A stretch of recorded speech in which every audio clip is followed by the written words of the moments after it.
mengulas sisi lain dari seorang pemimpin. Ada kisah, track record, hingga kebijakan.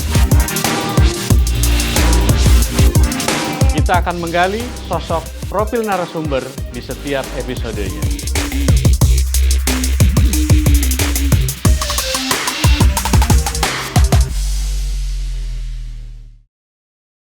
Assalamualaikum warahmatullahi wabarakatuh, pemirsa Badan TV dimanapun Anda berada.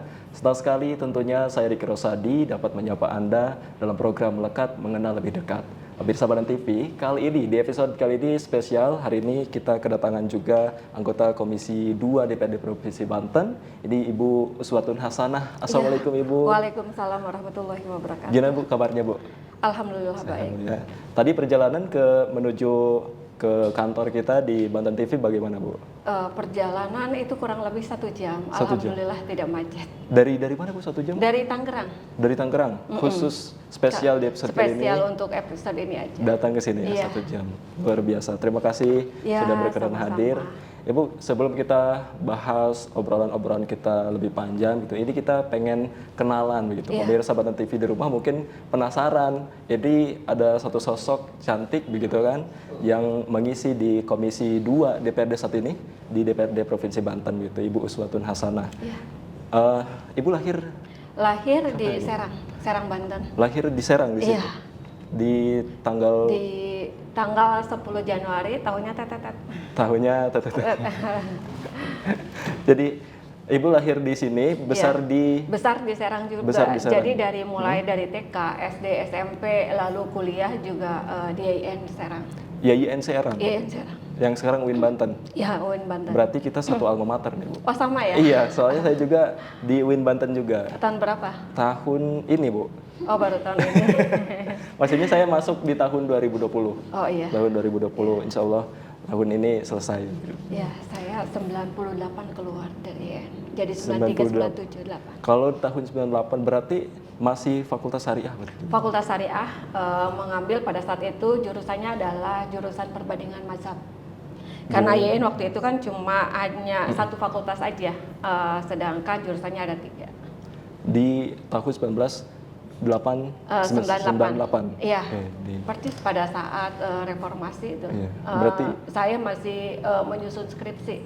Jadi masih bolak-balik di Balaraja dan Serang.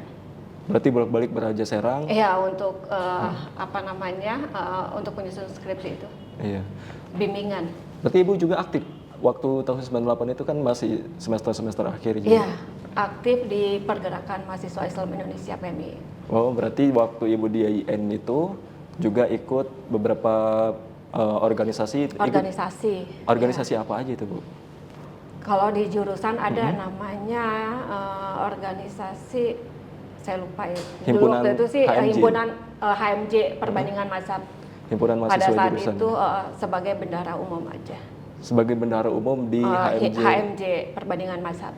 Lalu setelah itu ikut juga organisasi yang namanya Pergerakan Mahasiswa Islam Indonesia.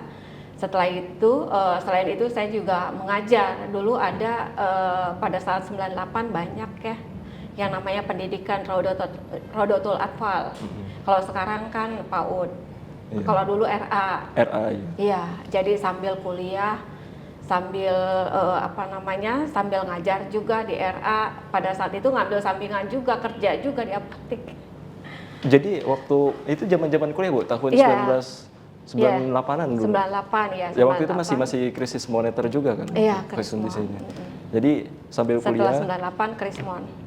Sambil kuliah, sambil cari uang juga? Iya, sambil kerja. Iya, karena pada saat itu kan udah semester akhir, jadi kita ngambil perkuliahan tidak banyak. Udah tinggal mata kuliah juga udah selesai. Ya, sambil bimbingan juga. Oke, berarti flashback, kalau boleh flashback ke belakang lagi soal pendidikan Ibu, waktu dulu di SD, SD-nya di mana berarti Bu? SD Lontar Baru di Serang. Oh, jadi, di Lontar? Iya, itu dekat dengan rumah. Dekat dengan rumah? Iya, pada saat itu sih anak-anak SD tidak seperti zaman sekarang. Di mana anak SD sekarang harus antar jemput, naik motor, naik mobil. Kalau dulu jalan kaki kita. Jalan kaki bisa sampai 1 sampai 2 kilo lumayan. Kalau sekarang cuman 100 meter juga kita naik motor, Bu, Iya, ke Warung Madura. betul.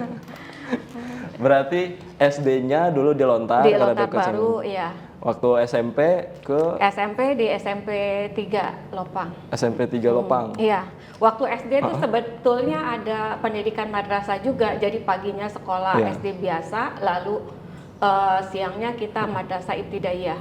Jadi dari pagi sampai sore Sore. hampir maghrib. Kalau dulu istilahnya apa ya? Sekolah sore. Iya, Jadi sekolah sore. Iya. setelah zuhur istirahat makan, habis itu langsung berangkat lagi jam 1 Iya, masuk iya, sekolah iya. sore lagi. Iya ya? betul. Berarti di Lopang dulu SD SMP di Lopang, lalu SD di Lontar Baru. Nah, ini masuk ke masa-masa remaja nih.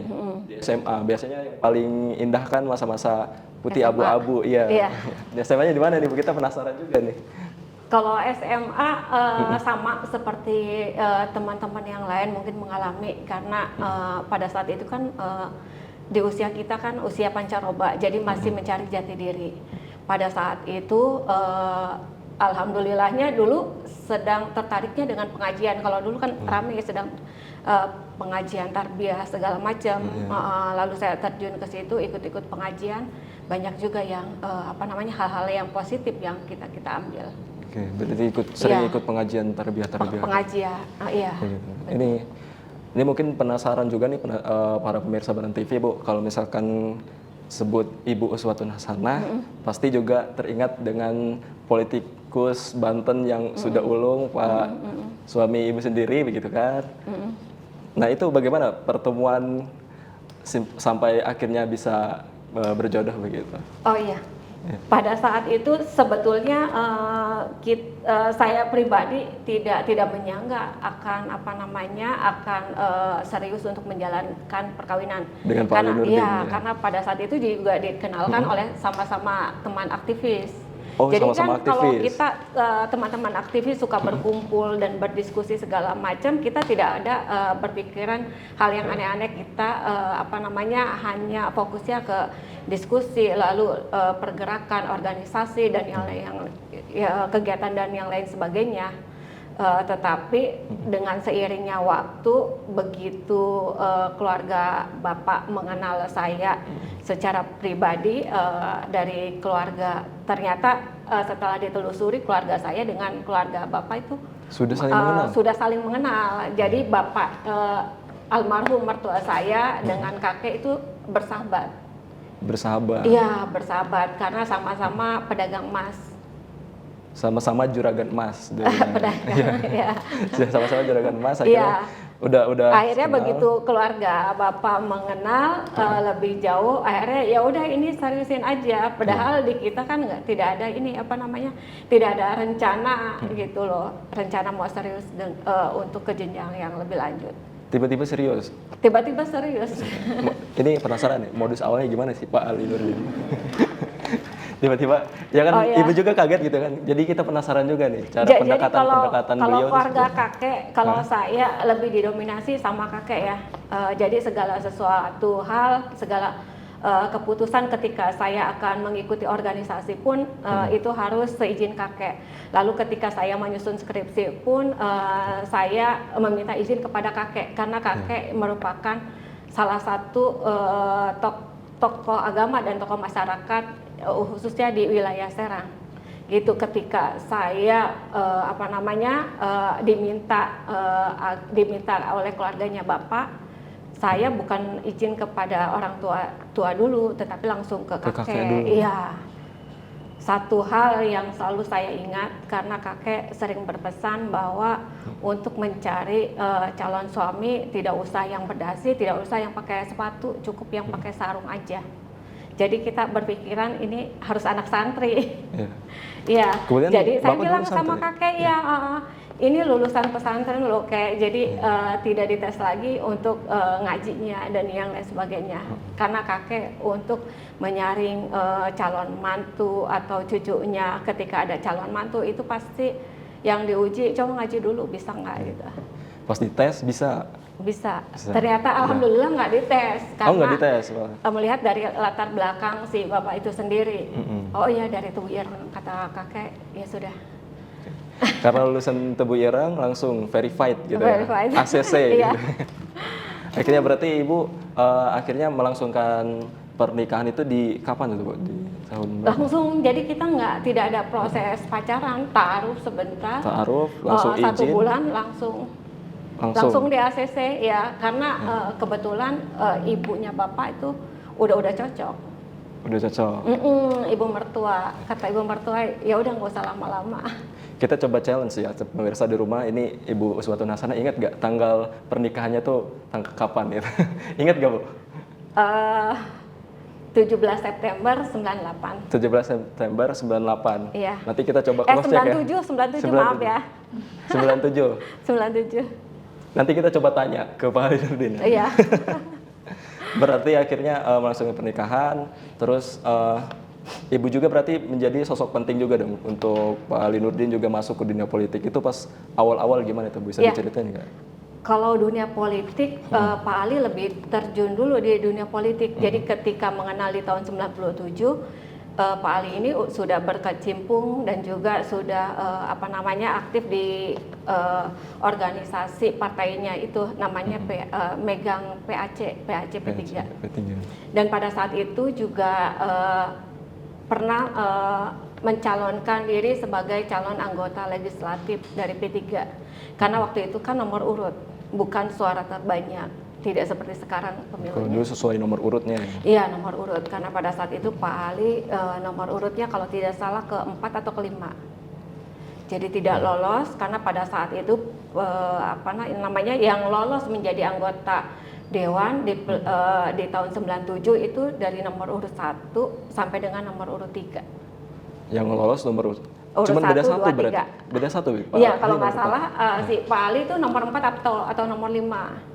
Berarti tipis lah ya? Iya, karena pada saat itu juga si Pak Ali ini kan termasuk usianya sangat muda sekali, sekitar 24 tahun ya. 24 tahun? Karena yang mencalonkan pada saat itu usianya di atas Bapak, akhirnya yang awalnya di nomor urut bagus, akhirnya mungkin karena kebijakan partai maka Pak Haji berubah di urut nomor 4 atau 5, saya lupa tuh. Tapi setelah itu kemudian apa yang mendorong akhirnya dan sampai sukses begitu beberapa periode menjadi anggota dewan begitu? Bapak? Iya. Ya, kalau Bapak yang saya tahu orangnya tidak pantang menyerah. Ya, jadi kemarin dia menjadi anggota dewan 3 periode itu tidak langsung ujuk-ujuk menang, tetapi ini adalah dari satu proses ke proses lain. Itu juga sudah 3 kali pencalonan, Bapak kalah, belum berhasil. Lalu setelah pencalonan yang ke-4 kali, Bapak akhirnya lolos sebagai anggota DPR Provinsi Banten dari partai PKNU. Ya, Kebangkitan Nasional Ulama. Itu pecahan dari PKB.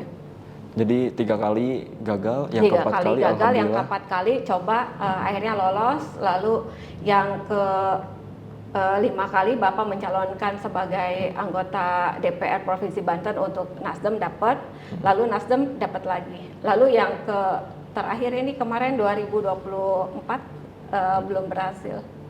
Nah, kalau misalkan tadi kan itu perjalanan politik Bapak ya. Nah, Iya. sekarang kalau misalkan kita pengen mendengar juga ini, kenapa Ibu juga ikut akhirnya memutuskan begitu, ikut terjun ke dunia politik. Ini kan Ibu juga bukan pertama kali kan untuk saat ini. Sempat juga di DPRD Kabupaten Tangerang. Kabupaten Tangerang 2014. 2014. Nah, itu bagaimana awal mula akhirnya masuk ke dunia politik? Ya, saya tertarik di dunia politik ini karena sebelumnya memang saya aktif di organisasi. Jadi begitu saya aktif di organisasi, mulai dari organisasi mahasiswa, lalu organisasi yang di bawah Badan Otonom NU, saya aktif juga. Mulai dari situ saya tertarik di bidang politik. Kenapa enggak? Karena saya tertariknya untuk penyaringan di parpol, kuota 30% perempuan agak sulit gitu loh. Iya, karena yang pertama tidak adanya ketertarikan dari perempuan itu sendiri untuk terjun di politik. Yang kedua, mungkin tidak adanya dukungan dan dorongan dari keluarga. Yang ketiga, tidak adanya dukungan dari pasangan. Dari pasangan. Nah, dari hal tiga ini saya bisa menyimpulkan jika perempuan lain tidak ada kesempatan karena 3 hal yang itu, maka kenapa tidak saya coba untuk terjun ke politik gitu. Awalnya Bapak juga tidak setuju, tetapi karena kekurangan, karena nggak setuju. Iya, khawatir nanti tugas menjaga anak dan tugas domestik yang ada di rumah tangga tidak bisa terpenuhi oleh saya gitu. Tetapi saya meyakinkan, jadi ketika saya terjun politik saya bisa membagi waktu antara anak dan juga pekerjaan yang lain. Apa kemudian Bu, yang penasaran juga ya, apa kemudian yang akhirnya meluluhkan hati Bapak gitu, akhirnya bisa mengizinkan Ibu untuk bisa terjun ke dunia politik? Ya, pada saat itu Bapak pegang organisasi Nasional Demokrat. Jadi pada saat sebelum terbentuk partai itu ada namanya ormas dulu kan, ormas di pusat. Lalu Bapak ini pegang ormas di wilayah khususnya Kabupaten Tangerang. Jadi khusus Kabupaten Tangerang dibentuklah pada saat itu ketuanya adalah si Pak Ali. Itu jumlahnya ada 7 orang, salah satunya Bapak dan perempuan satu-satunya itu saya. Kenapa saya ditarik di dalam organisasi masyarakat Ormas Nasional Demokrat? Karena setiap pesan amanat dari Bapak Surya Paloh ini harus ada keterwakilan perempuan, mulai dari penyaringan anggotanya, mulai dari pencalonan dan yang lain sebagainya, itu harus semuanya 30% perempuan. Jadi saya pikir kenapa saya tidak sekalian saja terjun, karena ini adalah kesempatan. Yang kedua, saya berpikir mungkin suami juga menyetujui saya untuk terjun ke politik, karena awalnya kan kita ketemu sama-sama aktivis dari ya. Situ ya. Bapak dari partai, lalu saya aktivis mahasiswa. Jadi saya pikir saya positif, berarti Bapak mungkin menyetujui saya ketika saya mendaftarkan di parpol. Dan akhirnya setuju. Dan akhirnya setuju mau nggak mau, karena saya mencalonkan diri langsung ke Kabupaten Tangerang. Oh langsung? Langsung datang ke kantor DPD waktu itu. Bapak nggak tahu tadi ya? Awalnya nggak tahu? Awalnya nggak tahu. Setelah saya bawa salinan form formulir untuk pencalonan, Bapak baru kaget. Kok nggak bilang? Tiba-tiba daftar aja, tapi tiba-tiba kita juga harus jeda iklan dulu ini Bu. Iya. Kita akan kembali lagi, ini makin seru, makin menarik, jangan kemana-mana, kita akan kembali sesaat lagi. Mengulas sisi lain dari seorang pemimpin. Ada kisah, track record, hingga kebijakan. Kita akan menggali sosok profil narasumber di setiap episodenya.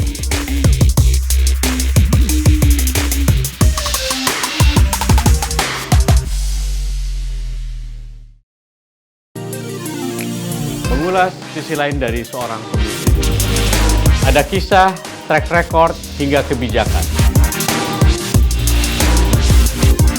Kita akan menggali sosok profil narasumber di setiap episodenya.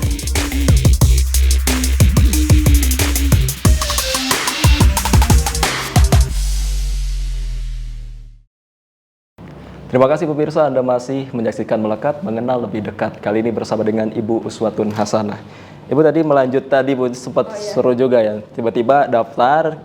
Bapak nggak tahu nih. Bapak nggak tahu bahwa saya mencalonkan diri sebagai calon anggota DPR.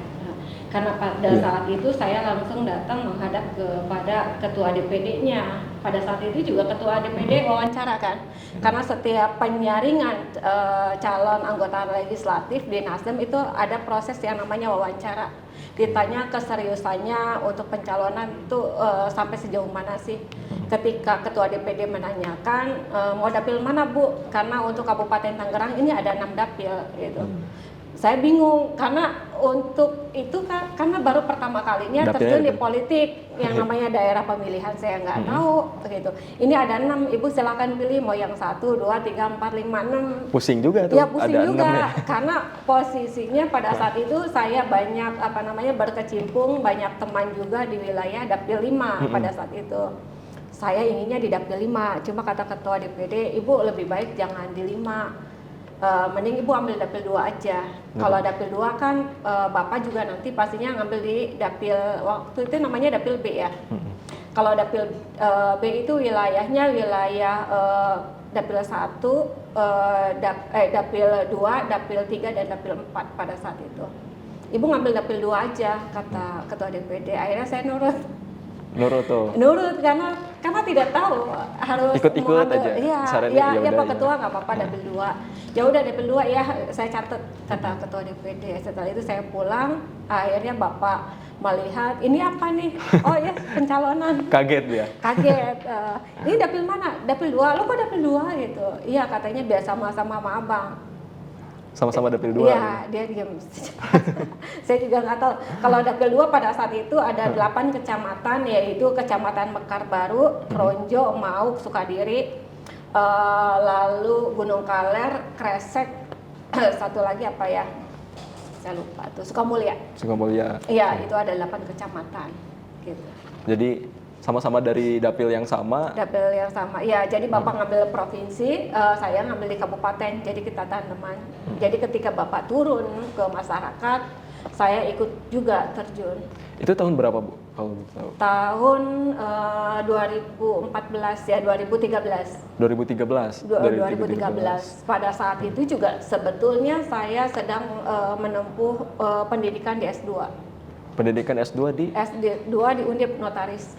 Notaris, iya. Makanya pada saat itu sebetulnya sebelum menempuh pendidikan di notaris kita keseringan emang harus planning ya. Jadi ketika lulus YIN, saya ngurus anak itu ada planningnya. Jadi di tahun 2012 saya ngambil lagi S1 hukum. Oh, jadi sebelum S2 notaris saya ngambil S1 hukum di Tangerang. Di Tangerang. Iya. Sekolah Tinggi Ilmu Hukum Gunung Jati.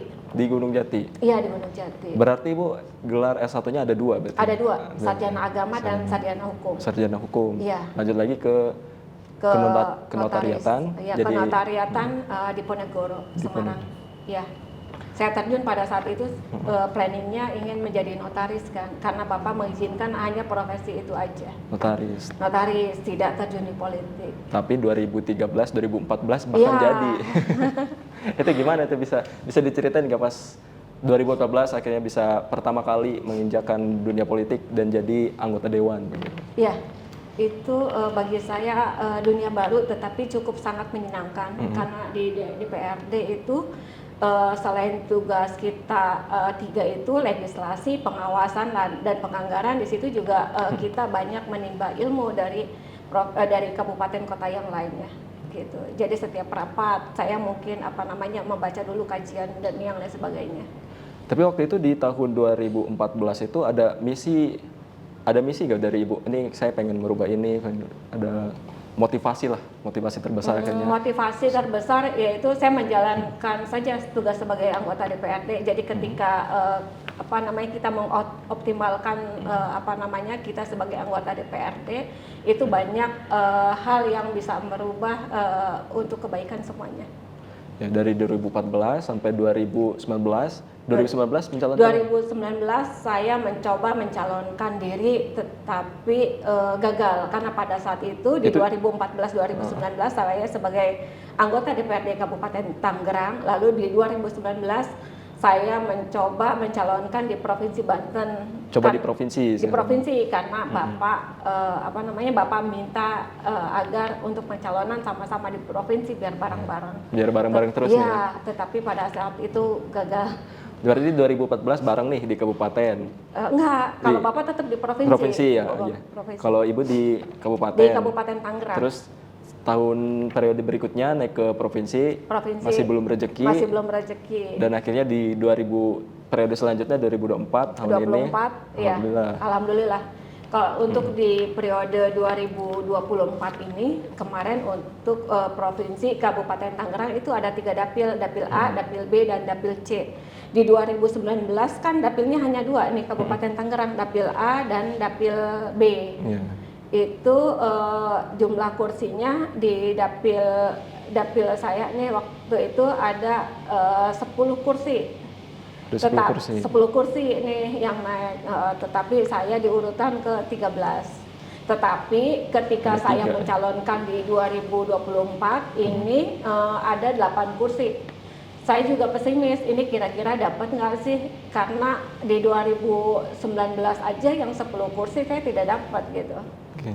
Akhirnya saya saya yakinkan diri, mudah-mudahan saya pikir di sini karena untuk calon anggota DPR perempuan ini kan jarang ya, karena memang yang satu itu adalah kuota 30%. Alhamdulillah untuk Nasdem sendiri selalu di atas 30% untuk calon anggota keterwakilan Perempuannya selalu di atas 30%, selalu di atas memenuhi 30%. Dan untuk sekarang anggota DPRD Provinsi Banten juga untuk Nasdem sendiri menduduki posisi yang paling tinggi, itu sekitar 40%.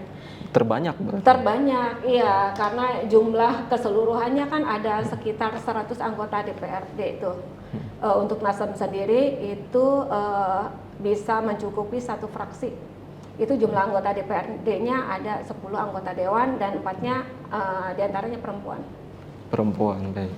Berarti akhirnya di tahun 2024 terpilih kembali gitu. Ini Iya, kita betul. coba meninggalkan sejenak nih dunia politik agak lumayan ini juga ya, agak lumayan panas ya kalau misalkan berbicara politik. Tapi kalau misalkan di kehidupan sehari-hari Ibu gitu kan, Ibu juga terkenal stylish juga nih.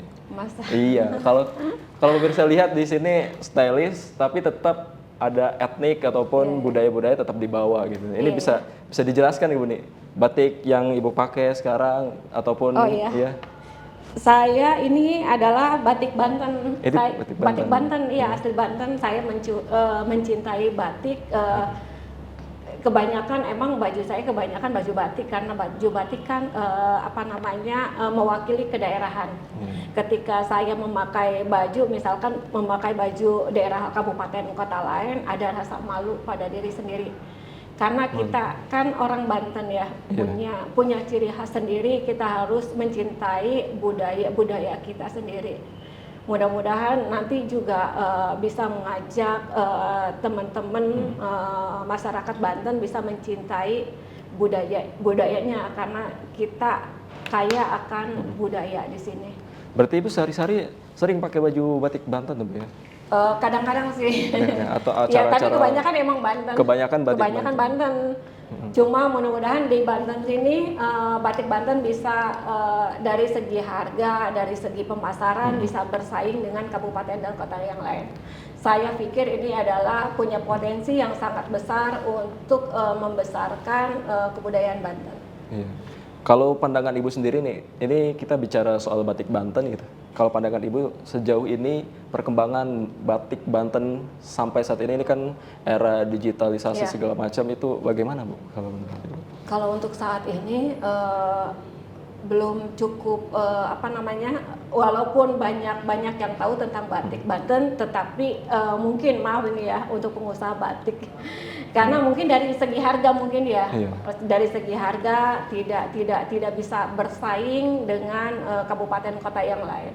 Kalau dari kabupaten yang lain itu biasanya daerah Jawa ya, biasanya Jawa itu harganya di bawah harga batik Banten. Lebih murah begitu? Lebih murah, tetapi mudah-mudahan dari Dinas Koperasi yang terkait dan Dinas Pariwisata bisa memasarkan batik Banten di kancah nasional maupun di kancah internasional. Karena mungkin masih terbatas gitu ya. Iya terbatas, produsen-produsen. tidak banyak. Tidak banyak. Iya, tidak banyak. Itu yang kemudian mungkin mengakibatkan harganya juga agak mahal begitu dibandingkan yang lain. Iya. Tapi kalau misalkan dari segi kualitas, segi visual gitu kan nggak kalah lah ya dengan. Tidak kalah ya.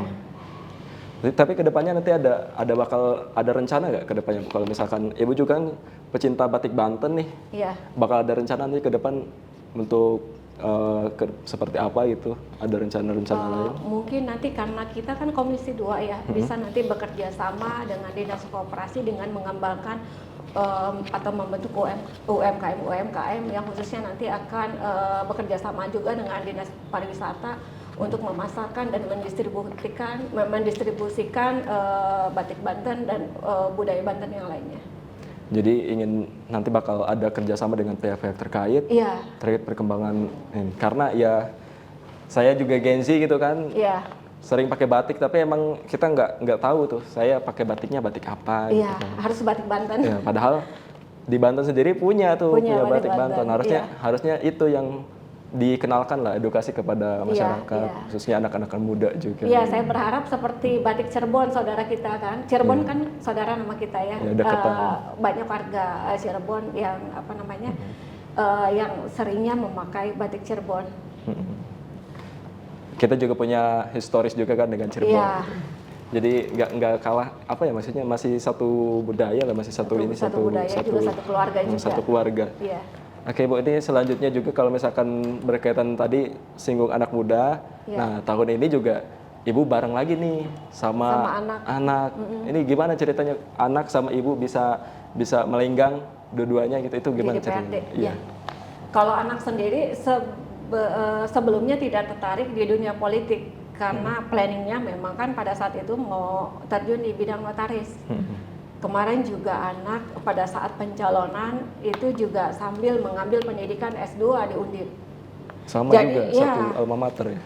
Ya, jadi untuk sosialisasi kalau anak itu mengambil di hari Senin sampai dengan hari Kamis, sedangkan Jumat, Sabtu, Minggu dia ada di Semarang. Jadi bolak-balik naik kereta tuh. Bolak-balik naik kereta. Naik kereta ke Semarang. Ya. Itu juga apa namanya hampir anak juga berhenti karena capek kan perjalanan di Semarang. Lalu apa namanya ketika dia terjun sosialisasi ke masyarakat itu apa namanya cukup menguras energi. Gitu pada saat itu sempat beberapa kali curhat, "Ma, aku nggak kuat, kayaknya aku mau berhenti aja deh, kalau nggak kuliah nggak terusin partai, jangan ambil dua-duanya." Karena ini nggak ada kesempatan lagi. Gitu. Ya, berarti Ibu juga tetap support gitu kan? Support anak. Nah, itu kan di tahun 2019 kemarin juga kan sempat mengalami kegagalan. Ini jadi pelajaran berharga dong tentunya bagi Ibu. Nah, itu pelajaran apa yang kemudian diambil dan akhirnya nanti di tahun ini kemudian bisa sukses gitu? Ada hal yang berarti gitu. Ya, dari tahun ke tahun, dari setiap kejadian kita sangat banyak belajar. Karena apapun yang terjadi, apa namanya, ketika kita terjun ke politik ini sebetulnya kita sedang belajar mempelajari semuanya, gitu. Jadi kita bisa apa namanya bisa fight. Fight. Nggak pantang menyerah. Iya. Nggak pantang menyerah, fight lagi, terus fight. Emang kayaknya jiwanya kita jiwa harus pejuang fokus, ini. iya. Jiwa pejuang, jadi nggak gampang nyerah. Nggak gampang nyerah, ya. Akhirnya bisa sukses lagi di 2024. Perasaannya gimana Bu ketika akhirnya bisa melenggang? Ini berbarengan juga dengan anak gitu kan, Iya. bisa melenggang di DPRD provinsi lagi. Iya. Itu gimana Bu perasaan ketika? Kaget ya, kaget pada saat itu. Saya berpikir juga kan pada saat itu di yang dapil saya itu kan ada 8, hanya 8 kursi kira-kira dapat, tetapi ketika saya bersosialisasi ketemu masyarakat, saya catat nih berapa orang saya ketemu, ketika nanti terakhir penghitungan nanti saya dapat berapa persen nih dari yang saya sering ketemu gitu. Saya hitung berdua dengan bapak, kata bapak kurang itu tim tambah lagi gitu. Kalau mau menang itu harus tambah lagi. Itu tim kita ada ribuan. Jadi memang bekerja keras tuh ya. Iya, ini juga belajar dari kekalahan yang kemarin. Tapi suami Bapak itu dorong terus Dari support belakang. terus. Iya. Jadi memang jadi pembelajaran setiap dikalkulasi berarti Iya, ya, dikalkulasi. ada kalkulasi, ada penghitungan juga. Penghitungan sendiri. Iya, penghitungan sendiri. Kemudian nanti menjadi strategi tertentu dari Iya, Ibu. iya betul.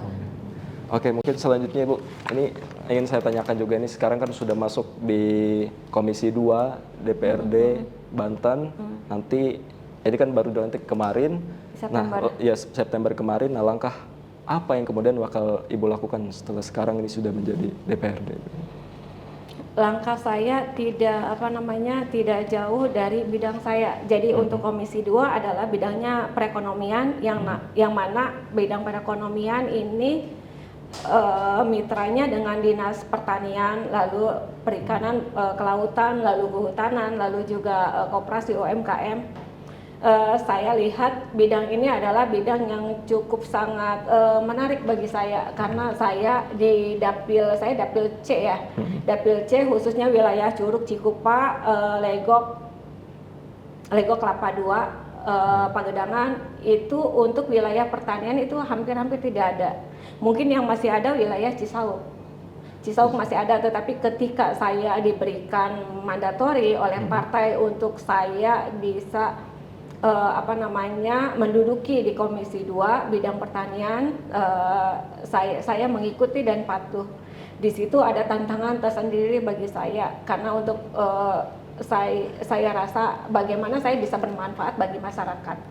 Ketika saya di situ bidang pertanian, sedangkan di perkotaannya tidak ada, saya mencoba memutar otak bahwa ini untuk di perkotaan sangat cocok untuk adanya pertanian urban.